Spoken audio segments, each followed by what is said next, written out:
오늘은 주신 말씀을 가지고 하나님 나라의 법칙 네 번째, 은혜 아니면 살 수가 없다라는 제목으로 함께 은혜를 나누고자 합니다. 여러분 구원 받으셨습니까?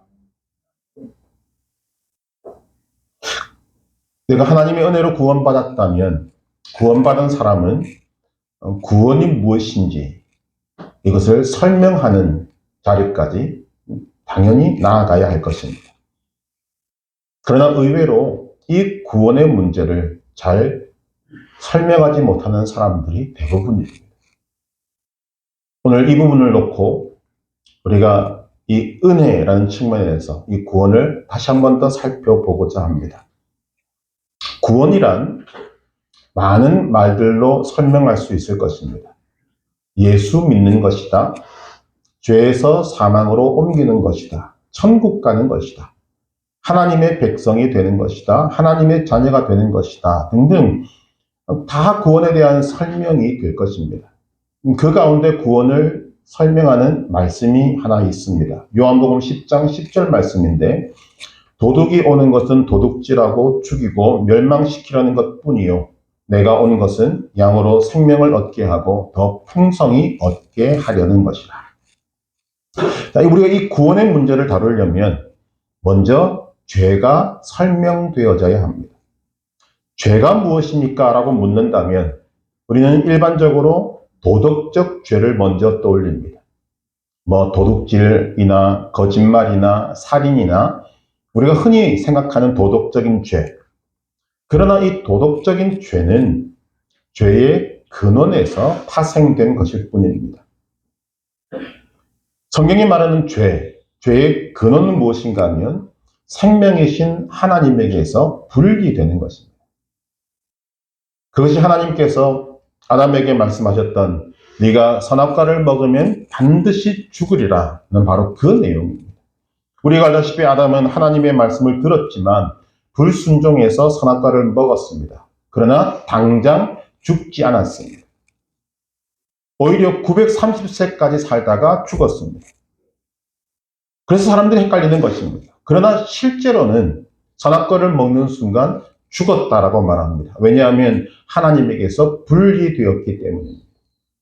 에베소서 2장 1절에서 그는 허물과 죄로 죽었던 너희를 살리셨도다 라는 말씀도 같은 내용을 담고 있는 것입니다. 하나님에게서 분리된 것이 죄입니다. 그 죄의 결과가 사망이라는 것입니다. 하나님에게서 분리되었기 때문에 어쩔 수 없습니다. 사망입니다. 죽었다는 것입니다. 자, 죄가 생명이신 하나님과 분리된 것이라면 구원은 생명이신 하나님과 다시 하나가 되는 것을 말합니다. 다시 생명을 얻는 것입니다. 성경이 말하는 생명은 언제나 영원한 생명입니다. 그래서 영생이라고 말하는 것입니다. 죄는 하나님과 영원히 분리되는 것이고 구원은 하나님과 영원히 하나가 되는 것입니다. 우리의 원수인 마귀는 모든 사람을 생명이신 하나님에게서 분리시키기 위해서 찾아옵니다. 찾아오는 목적을 요한복음 10장 10절에 밝히고 있는 것입니다. 도둑질하고 죽이고 멸망시키려는 것뿐이다. 오직 이것이다. 마귀의 목적은 오직 사망이다. 그런데 예수님은 모든 사람을 생명이신 하나님과 하나 되게 하기 위해서 오시는 것입니다. 이런 죄와 구원이 명확히 설명이 되고 정의가 되어야만 오늘 우리가 익숙하게 접하고 있는 회개를 말할 수가 있습니다. 오늘 우리가 회개 기도를 함께 드렸습니다만 많은 사람들이 회개합시다, 회개 기도합시다 라고 그러면 제일 먼저 떠올리는 것이 도덕적 죄를 떠올립니다. 내가 이번 주 한 주간 동안 무슨 죄를 지었지? 그리고 떠올리는 것이 다 도덕적 죄입니다. 내가 도둑질 했나? 거짓말 했나? 혈기를 부렸나? 항상 생각하는 것이 회개하면 도덕적인 죄를 떠올립니다. 그러다가 기억나는 죄가 없으면 나는 이번 주간에는 회개할 것이 없는데 하면서 회개 기도 시간에 눈을 감고 회개의 흉내를 내다가 마는 것입니다. 이게 무슨 현상인가 하면 죄와 구원의 의미를 모르는 사람이 할 수밖에 없는 회개의 흉내입니다. 죄와 구원을 정의를 내렸다면 회개의 정의를 내릴 수가 있습니다. 회개란 무엇인가? 저는 하나님의 생명에서 분리된 사람입니다. 저는 하나님의 생명에서 분리되었기 때문에 무엇을 해도 하나님의 기쁨이 되지 못하는 사람입니다. 생명에서 분리되었기 때문에 이렇게 살아도 사망, 저렇게 살아도 사망, 나의 마지막도 사망입니다. 그렇기 때문에 저는 생명이신 하나님이 필요합니다. 저는 생명을 얻고 싶습니다. 저는 예수 그리스도의 십자가가 필요합니다. 이것이 회개입니다. 그리고 그 안에 포함된 것이 도덕적 죄죠. 내가 도둑질했습니다. 거짓말했습니다. 혈기를 부렸습니다. 성질을 냈습니다. 화를 냈습니다. 그것은 그 안에 다 포함되는 것입니다. 나는 사망에서 헤어나올 수 없는 존재입니다. 나는 하나님의 생명에서 끊어진 자입니다. 그렇기 때문에 저는 하나님이 필요합니다. 생명이 필요합니다. 예수 그리스도를 통해서 내게 생명 얻기를 원합니다. 이것이 진심으로 고백되고 행동되어지는 것이 회개라는 것입니다. 사망을 향해 가는 나의 발걸음을 하나님의 은혜로 말미암아 생명으로 향하는 발걸음으로 바꾸는 것, 그것이 회개라는 것입니다. 그러니 우리의 삶에 매일 매 순간 회개가 필요한 것입니다. 그래서 예수님의 첫 번째 설교는 간단하지만 핵심을 찌르고 있는 것입니다. 회개하라, 천국이 가까웠느니라. 즉 사망에서 생명으로 오라는 것입니다. 그래서 이것을 뭐라고 부르죠? 복음이라고 부르는 것입니다.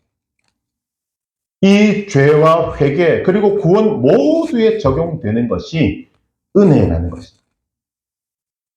이 구원의 과정을, 우리가 구원을 얻는 과정을 간략하게 정리할 말씀이 로마서 8장 30절입니다. 또 미리 정하신 그들을 또한 부르시고 부르신 그들을 또한 의롭다 하시고 의롭다 하신 그들을 또한 영화롭게 하셨느니라. 이 모든 과정, 이 구원의 과정에 역사하시는 것이 바로 하나님의 은혜입니다. 그래서 이 은혜를 아는 사람들은 이렇게 표현하는 거죠. 로마서 3장 23절, 24절. 모든 사람이 죄를 범하였음에 하나님의 영광에 이르지 못하더니 그리스도 예수 안에 있는 속량으로 말미암아 하나님의 은혜로 값없이 의롭다 하심을 얻은 자 되었느니라. 에베소서 1장 7절 우리는 그리스도 안에서 그의 은혜의 풍성함을 따라 그의 피로 말미암아 속량 곧 죄 사함을 받았느니라. 하나님의 은혜는 우리가 생명을 얻는 이 구원에 절대적으로 필요합니다. 그런데 생명을 얻는 것에만 하나님의 은혜가 필요한 것이 아니라 생명을 얻은 구원 이후에도 하나님의 은혜는 우리에게 반드시 필요한 것입니다.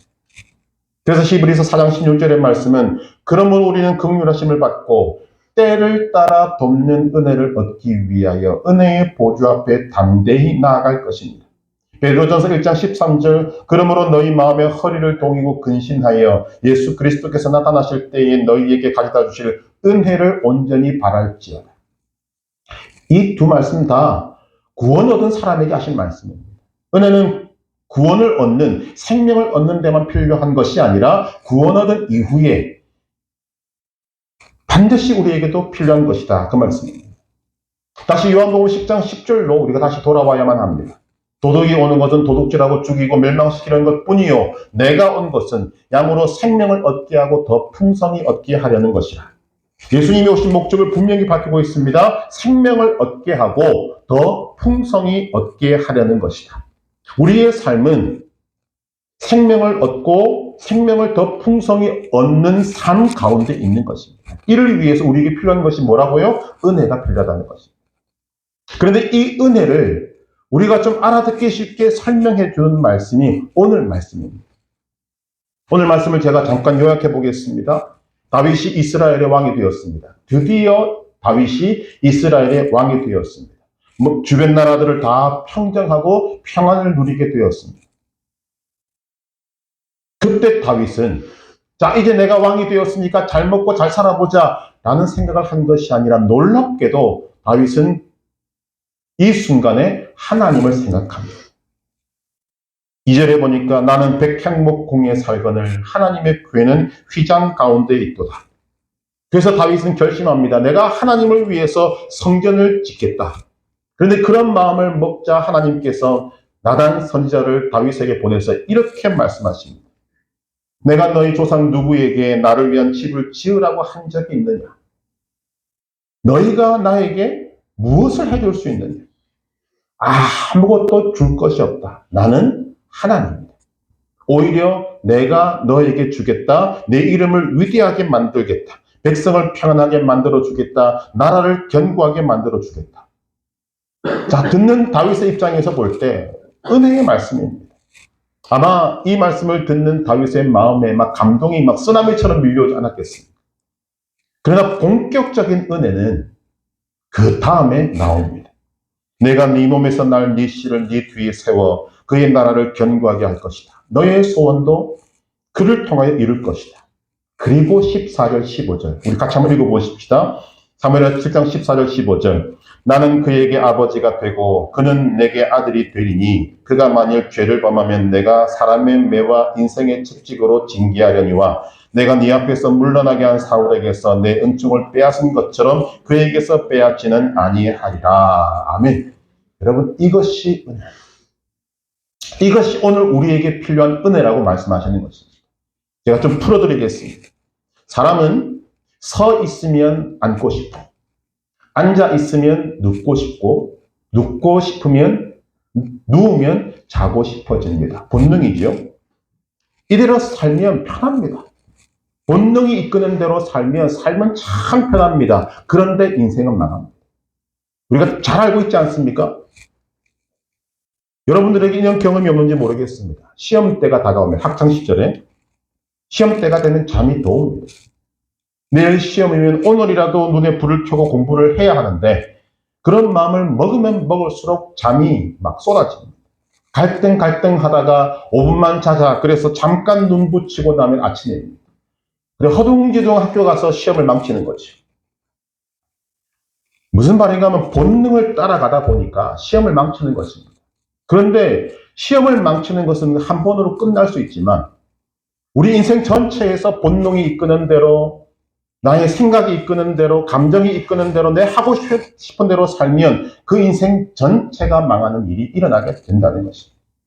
성경은 뭐라고 말합니까? 잠언 24장 33절 34절에 네가 좀 더 자자 좀 더 졸자 손을 모으고 좀 더 누워있자 하니 네 빈궁이 강도같이 오며 네 곤핍이 군사같이 이르리라. 똑같은 말씀하고 있습니다. 우리의 본능이 이끄는 대로 생각이 이끄는 대로 하고 싶은 대로 살면 뭐가 된다고요? 망한다는 것입니다. 그런데 이렇게 망하면 그만인데 더 중요한 것은 우리에게 영원한 사망이 온다는 것이 문제가 됩니다. 편한 것을 찾는 것은 본능입니다. 본능을 따라가면 빈궁과 곤핍이 오게 됩니다. 그래서 이 본능을 따라가서 망하는 인생에게 자극을 주고 정신을 차리게 만들어서 생명의 길을 걷게 하는 것이 하나님의 은혜라는 거예요. 지금 하나님이 다윗에게 놀라운 은혜를 주십니다. 너를 위대하게 만들어주겠다, 견고하게 만들겠다. 그런데 그 다음 말씀을 보면 실질적으로 우리에게 이런 은혜를 베풀겠다라고 말씀하시는 내용이 바로 이 내용입니다. 가만두지 않겠다는 거죠. 하나님의 은혜를 준 사람에게는 생명을 얻게 하겠지만 그 생명을 얻게 하는 그 생명의 길을 걷게 하는 데는 내가 절대로 그냥 두지 않겠다. 내가 끌고 가겠다. 그 말씀입니다. 이런 예는 성경에 숱하게 많습니다. 대표적으로 두 사람의 예만 들어보고자 합니다. 첫째는 아브라함입니다. 창세기 12장 1절에 보면 이렇게 하나님이 아브라함을 불러내십니다. 여호와께서 아브라함에게 이르시되 너는 너의 고향과 친척과 아버지의 집을 떠나 내가 네게 보여줄 땅으로 가라.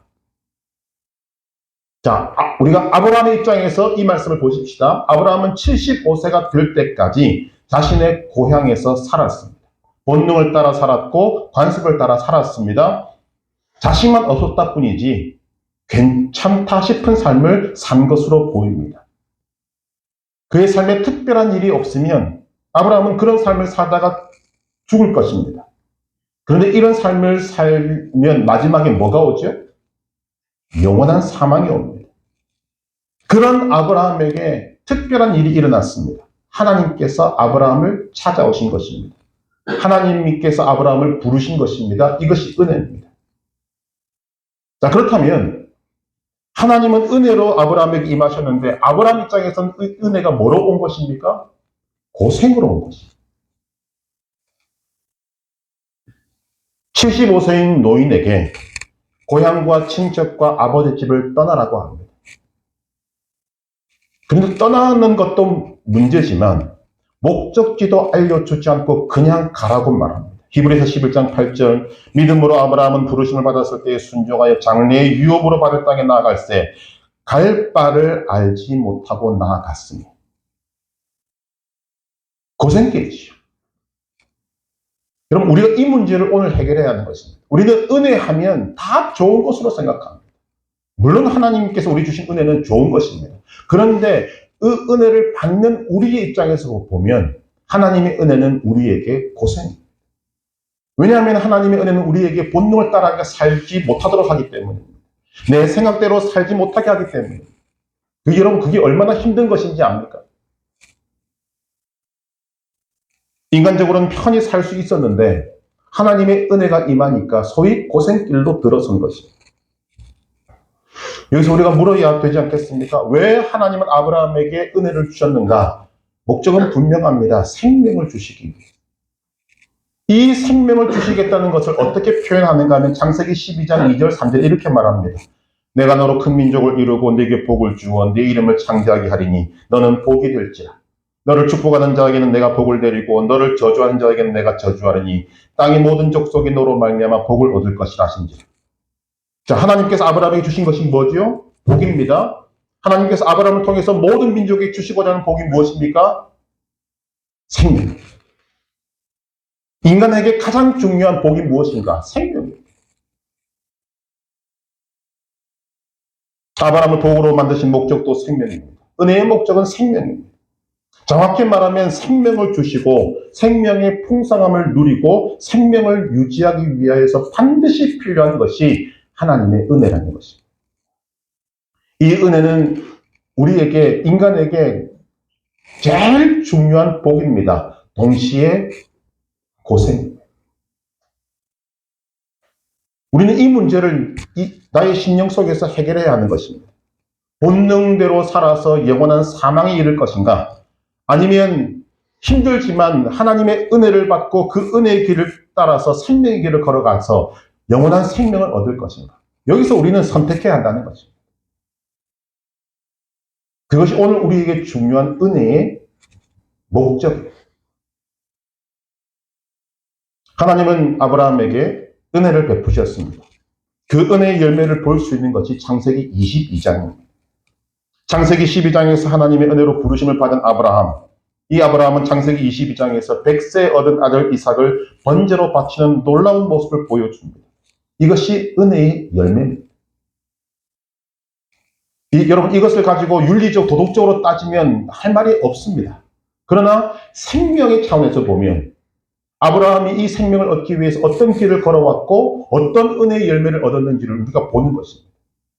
그것이 성경을 제대로 보는 눈이 되는 것. 그것이 믿음의 눈입니다. 이것이 오늘 우리에게도 은혜를 베푸시는 하나님의 동일한 목적입니다. 생명을 얻게 하고 그 생명을 더 풍성히 얻게 하는 것. 또 한 명의 예가 사도 바울입니다. 사도 바울이 사울이었을 때 그는 잘 나가는 청년이었어요. 유대인으로 태어났고 길리기아 다소에서 났고 날 때부터 로마 시민이었고 가말리엘의 문화에서 배웠고 하나님에 대하여는 열심히 있는 자였습니다. 요즘으로 말하면 무슨 내용인가? 바울은 사울이었을 때 금수저 중에 금수저였습니다. 가만히 두었으면 사울은 유대 사회에서 인정받으며 성공한 사람이 되었을 가능성이 굉장히 높습니다. 만약 바울이 그런 삶을 살았다면 이 땅에서는 인간이 누릴 수 있는 많은 것들을 누리며 살았을지는 모르겠습니다만 그의 마지막도 결국은 영원한 사망이었을 것입니다. 그러나 그런 그에게 하나님의 은혜가 임했습니다. 그는 열심히 특심해서 예수 믿는 사람들을 잡기 위해서 자기가 활동할 수 있는 영역을 벗어나서 다메섹으로까지 달려갑니다. 그 길 위에서 부활하신 예수님을 만납니다. 은혜가 임한 것입니다. 그날 이후 사울은 바울이 되어서 그가 핍박하던 예수를 전하는 자가 되었습니다. 생명을 얻은 것은 말할 것도 없습니다. 그리고 바울은 자신의 삶을 어느 정도 살고 난 다음에 이렇게 자신의 인생을 고백합니다. 고린도후서 15장 10절 그러나 내가 나된 것은 하나님의 은혜로 된 것이니 내게 주신 그의 은혜가 헛되지 아니하여 내가 모든 사도보다 더 많이 수고하였으나 내가 한 것이 아니요 오직 나와 함께 하신 하나님의 은혜로라. 자, 은혜가 바울에게 어떤 역할을 했습니까? 생명을 주었습니다. 생명의 풍성함을 누리게 했습니다. 그리고 더 크고 풍성한 생명을 바라보게 했습니다. 그러나 바울의 입장에서 보면 그는 고생입니다. 하나님의 은혜가 임하니까 바울이 인간적으로 편하게 살 수 있는 길 모두가 차단되었어요. 인간적으로 보면 보통 고생길이 열린 것이 아닙니다. 그런데 바울은 놀랍게도 이런 하나님의 은혜를 뭐로 받아들입니까? 감사함으로, 기쁨으로 받아들입니다. 왜 그럴까? 우리가 기본적으로 알아야 할 것이 무엇인가 하면 바울과 저와 여러분은 차이가 없습니다. 똑같은 인간입니다. 그런데 바울은 왜 이런 소위 개고생을 하면서 이 은혜를 붙잡고 내 인생은 은혜 때문입니다. 나는 은혜를 바라봅니다. 은혜 아니면 난 살 수 없습니다. 이런 고백을 하고 있습니까? 이유는 바울은 하나님의 은혜의 목적과 내용을 알았기 때문에. 가치를 따지자면 은혜를 통해서 내게 주어진 생명의 가치를 너무나 분명히 알았기 때문에 이 정도 고생은 그 생명의 가치와 비교할 때 아무것도 아니다 생각했던 것으로 보입니다. 심지어 바울이 평생 고생한 육체의 가시를 고쳐달라고 하나님 앞에 3번 기도했을 때 하나님의 응답은 내 은혜가 네게 족하도다였습니다. 표현은 그럴듯하지만 진실은 안 고쳐주신 것입니다. 우리 생각에는 그 정도로 수고한 바울이라면 100번도 1000번도 고쳐주실 만한데 하나님은 아닌 것입니다.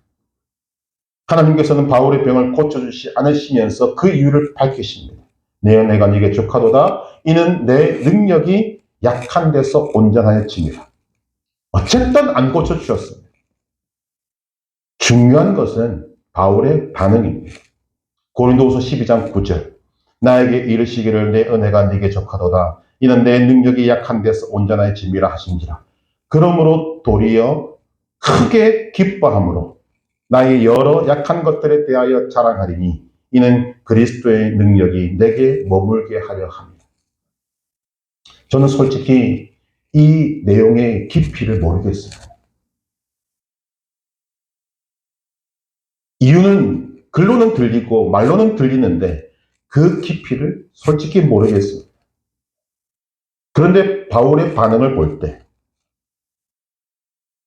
바울은 자신이 그토록 원하던 이 육체의 가시 그것을 하나님께서 고쳐주시지 않는 것 또한 은혜로 받아들이고 그 은혜의 비밀, 은혜의 목적과 내용을 알았기 때문에 내 은혜가 네게 족하도다 라고 하시는 그 말씀을 오히려 더 큰 기쁨으로 받아들일 수 있었다는 것입니다. 우리가 이 은혜의 내용을 알아야 될 이유입니다. 다시 본문으로 돌아와서 하나님을 위하여 집을 짓고 싶다는 다윗에게 하나님께서 하신 말씀의 내용은 한마디로 말하면 이런 것입니다. 내가 다윗 너에게 은혜를 베푸겠다. 이 말입니다. 내가 너를 왕으로 삼았다. 내 이름을 위대하게 만들어주겠다. 원수들을 무찌르고 이기게 하고 평안을 누리게 하겠다. 너의 나라를 견고하게 만들어주겠다. 네 아들을 통해 네 소원도 이루어주겠다. 네 아들도 내가 책임지겠다. 그리고 그 다음에 굉장히 중요한 내용이 나옵니다. 자, 14절 제가 읽어드립니다. 나는 그에게 아버지가 되고 그는 내게 아들이 되니. 여러분, 이 내용은 오늘 우리에게는 너무나도 익숙한 말입니다. 그러나 다윗 당시로 보면 이건 기절초풍한 말 내용입니다. 하나님께서 아버지가 되신다? 이 내용을 보면 하나님께서 아빠가 되신다는 말입니다. 당시의 신앙의 모습으로 볼 때 이 말씀이 얼마나 충격적으로 다가왔겠는가. 우리는 그 충격을 좀 알 필요가 있는 것입니다. 이 말 속에 담긴 의미가 뭡니까? 오늘 우리에게도 그대로 적용되는 것이기 때문에 알아야만 합니다.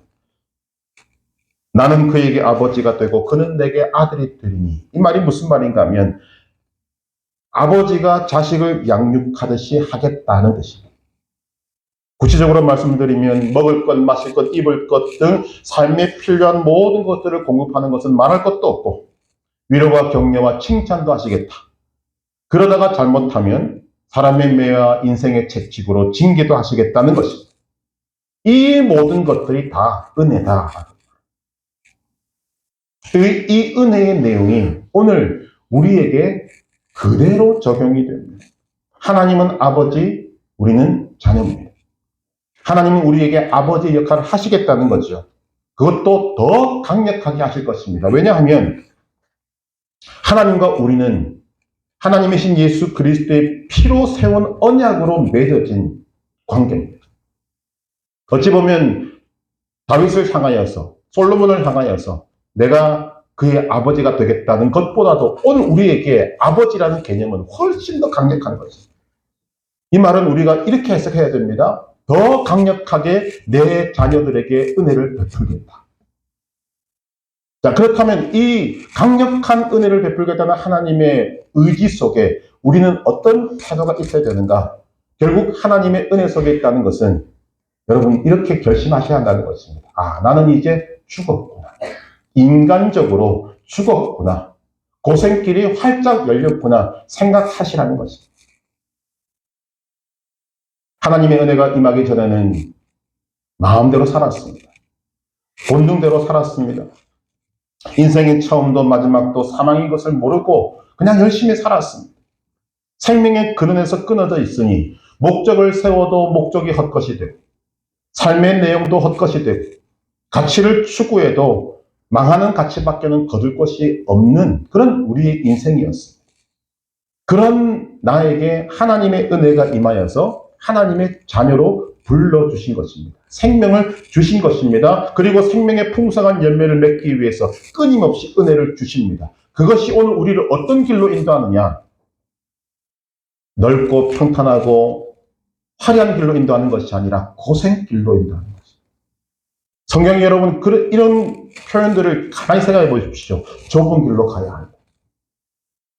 부자가 천국에 가는 것은 낙타가 바늘기로 들어가는 것보다 더 힘들다.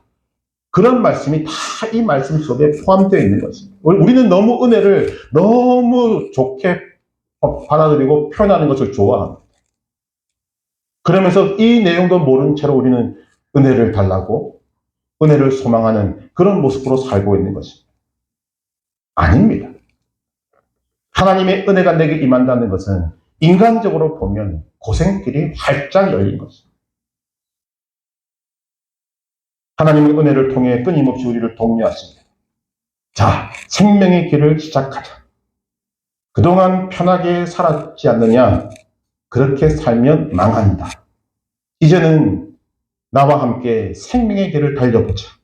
오늘은 생명의 길을 이만큼 달리자, 내일은 조금 더 달리자 하면서 생명의 풍성함 속으로 우리를 밀어 넣으십니다. 이것이 은혜라는 것입니다. 우리에게 은혜가 임했습니다. 생명을 얻었습니다. 그리고 구원받은 성도에게는 은혜가 끊임없이 임합니다. 왜냐하면 하나님의 은혜 없이는 우리는 살 수가 없기 때문에. 은혜 없이는 생명을 얻지 못하고 은혜 없이는 생명의 풍성함을 누리지 못하고 은혜 없이는 생명을 유지할 수 없기 때문입니다. 은혜가 없이는 우리는 살 수가 없습니다. 그 은혜를 붙드는 방법으로 무엇을 주셨는가? 기본적으로 말씀과 기도를 주신 것입니다. 말씀을 읽고 묵상하고 기도하는 것은 하나님의 은혜를 내 삶에 붙드는 아주 중요한 방법입니다. 그런데 기도합시다 라고 하면 많은 분들이 마음속 이런 생각을 한다고 합니다. 또 기도를 말씀하시면 목사님은 지겹지도 않은가 보다. 말씀 기도 말고는 하실 말씀이 없으신가 보다. 부정적인 생각을 한다는 것입니다. 어떤 현상인가 하면 생명을 모르기 때문에 나오는 반응. 생명의 길에서 벗어난 반응이라는 거죠. 생명을 생각한다면 우리는 죽을 때까지 말씀과 기도를 통해 은혜를 붙들어야 합니다. 하나님께서 우리에게 은혜를 주시는 방법은 삶 속에서 다양합니다. 전부 다 이해를 들지 못합니다. 그런데 쉽게는 이렇게 말씀드릴 수 있습니다. 은혜가 어떤 식으로 임하는가? 내가 혈기를 부리면 내 속에서 하나님께서 말씀하십니다. 혈기 부리지 마라. 은혜를 주시는 것입니다. 다른 사람을 막 비판하면 속에서 네 눈 속에 들보는 보지 못하느냐. 은혜를 주시는 것입니다. 우리가 어떤 식으로든 죄를 지으면 생명의 길에서 벗어나는 것이기 때문에 은혜로 막으시는 것입니다. 여러분, 그것이 우리 입장에서는 굉장히 귀찮습니다. 굉장히 힘든 것입니다. 그렇게 하다가 하나님의 말씀을 듣지 않고 불순종해서 가다가 가면 어디까지 가는가? 오늘 말씀에 그 답을 줍니다. 사람의 매와 인생의 채찍을 드십니다. 사람의 매와 인생의 채찍은 하나님이 쓰시는 은혜의 방편입니다. 더 이상 사망의 길로 가지 못하게 만드는 하나님의 방법, 사람의 채찍, 사람의 매와 인생의 채찍. 생명의 길을 걷게 하기 위해서는, 사랑하는 자녀를 생명의 길로 걸어가게 하기 위해서는 하나님께서 어쩔 수 없는 선택의 방법인 것입니다. 여러분, 믿음의 눈을 크게 떠서 생명의 차원에서 여러분들의 삶을 보시기를 바랍니다. 생명의 차원에서 은혜를 보시기를 바랍니다. 그 믿음의 눈을 떠서 생명의 차원에서 보면 우리의 삶 가운데 은혜로 역사하시는 사랑이 가득한 생명으로 충만한 하나님을 보게 될 것입니다. 우리는 생명의 차원에서 삶을 보아야 합니다. 본능대로 살면 사망입니다. 하고 싶은 대로 살면 사망입니다. 사망에 끌리는 것은 죄인인 우리에게 당연한 자연스러운 현상입니다. 그런 우리에게 하나님은 오늘도 생명과 생명의 풍성함을 주고 싶어 하십니다. 그래서 은혜를 베푸시는 것입니다.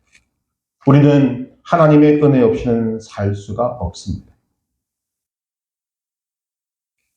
어떻게 해야 합니까? 첫째, 우리는 생명을 얻어야 합니다. 어떤 대가를 지불하고 어떤 수고로움과 번거로움이 있다 하더라도 생명은 얻어야 합니다. 왜냐하면 생명은 가장 소중한 것이기 때문입니다. 생명의 소중함을 알았다면 우리는 은혜를 구해야 합니다.